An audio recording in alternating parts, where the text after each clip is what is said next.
Hello everyone, I'm Ümit Alkuş. In this video, we will solve one problem in Chapter 11.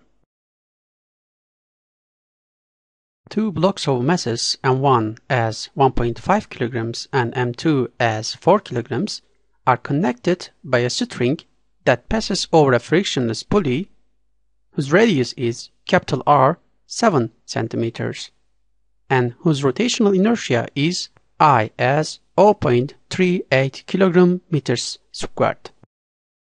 Horizontal surface has coefficient of kinetic friction μk as 0.4, but the inclined plane with theta equals 35 degrees is frictionless. The system is released from rest. A. Draw the free body diagram of the blocks and the pulley. First of all, let us draw the free body diagram of the blocks. The appropriate coordinate systems are as follows. We represent the blocks by a big dot. Next, we draw all the forces acting on the bodies. The first force is the gravitational force.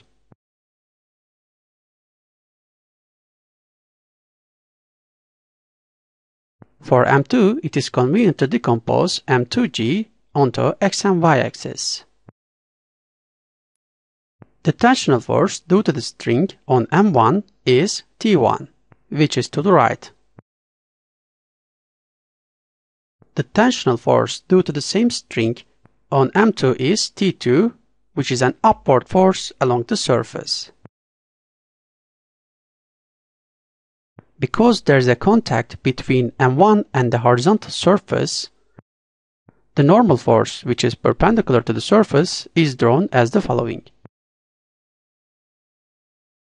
Similarly, since there is a contact between M2 and the inclined surface, the normal force is drawn perpendicular to the surface as the following.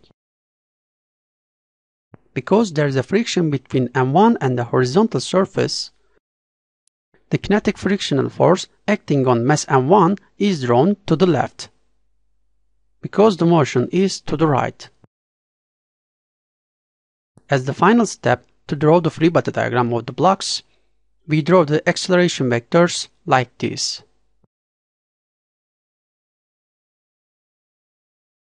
Okay, let us draw the free body diagram of the pulley. Because there is a rotation, we represent the pulley as it is, not by a dot.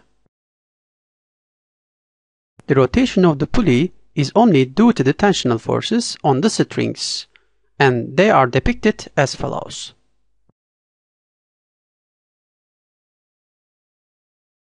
And because of the whole motion, the angular acceleration denoted by alpha is drawn like this. Okay, these are the free body diagram of the blocks and the pulley. B. Find the linear translational acceleration of the blocks. Equation of motion for M1 is F net equals M1 times A by the Newton's second law. Now we write the equation of motion along the x-axis. If we take the direction of the acceleration vector as positive, the net force along the x-axis becomes T1 minus Fk. Since Fk is μk times n1, the equation of motion along the x-axis becomes T1 minus μk times n1 equals m1 times A. For the equation of motion along the y-axis, since we know that there is no motion along this line, that is, acceleration is 0, then we write n1 minus m1g equals 0. Therefore, the normal force n1 becomes m1 times g. If we put this expression into the above equation, we obtain this equation. The equation of motion for M2 is F net equals M2 times A. To write the equation of motion along the x-axis, we choose the direction of the acceleration vector to be positive. Therefore, the net force along the x-axis becomes m2g sine theta minus t2, which is equal to m2a by the Newton's second law. Because there is no motion along the y-axis, the net force n2 minus m2g cosine theta becomes 0. From this, we obtain an expression for n2 as m2g cosine theta.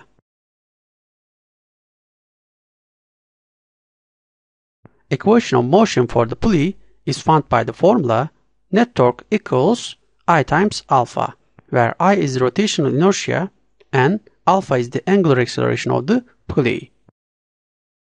This equation is also known as the Newton's second law for rotational motion. Torque has the formula R cross F,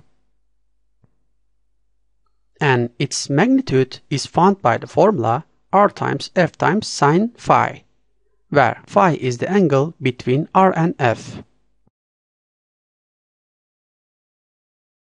Therefore, torque due to T1 is found by the formula R1 times T1 times sine phi 1. Here, phi 1 is 90 degrees, so sine 90 degrees is 1, and R1 is the radius of the pulley, which is capital R. So, we obtain the torque due to T1 as capital R times T1. The direction of the torque is found by the right-hand rule, so it is in the positive z direction. Similarly, the torque due to tensional force T2 is found by the formula capital R times T2. And by the right-hand rule, the direction of the torque is negative k hat. So we write negative R times T2 times k hat. The equation of the rotational motion by the help of the Newton's second law is net torque equals I times alpha. If we take the direction of the acceleration vector to be positive, then the net torque becomes tau 2 minus tau 1, which is equal to I times alpha. Tau 2 is R times T2, tau 1 is R times T1. Therefore, we obtain RT2 minus RT1 equals I alpha. Here, for the pulley to rotate without skidding, we have the formula for the linear acceleration as A equals R times alpha. From this, we obtain angular acceleration alpha as A over R. So, I times alpha becomes I times A over R. The left-hand side of the equation becomes R times T2 minus T1.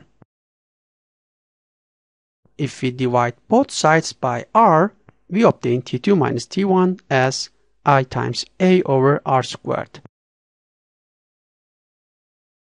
Okay, if we add these three equations side by side, T1s are cancelled, also T2s are cancelled, then we are remained with m2g sin theta minus mu k m1g on the left hand side.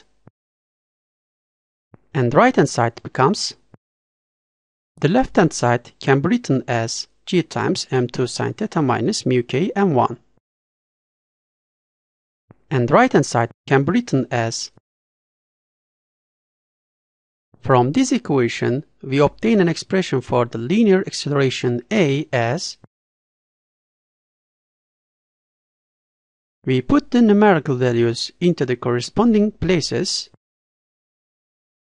So, the linear acceleration of the blocks is obtained as 0.19993 meters per second squared. Or in 3 digits, it is approximately 0.2 meters per second squared.